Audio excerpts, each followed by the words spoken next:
Ödeyiştik.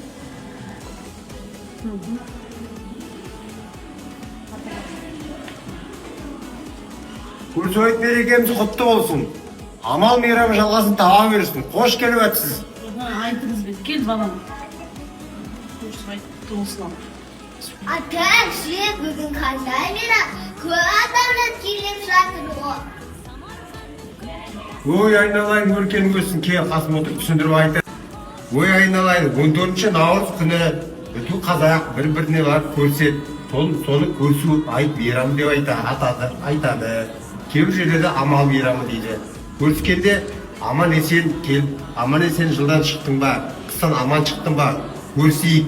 Осы көріскеніміз келесі жылға дейін жалғасын таба берсін деген ниетпен.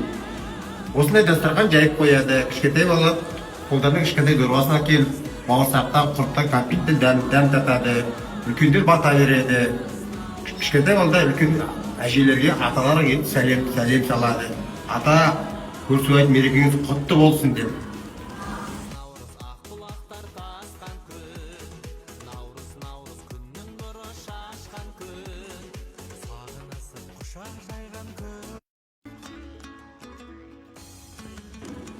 Құдай оңдасын, қыдыр баба қолдасын, бас аман, мал түгел болып, береке бірлік орнасын. Дастарханың бай болсын, пейіліп соған сай болсын, әрқашанда төрінде қазы қаптап майың болсын. 14 наурыз мерекесі құтты болсын, осы оң болсын, ақ көп болсын, ел тыныш жұрт аман болсын. Айтқан батаңға Алла қылады.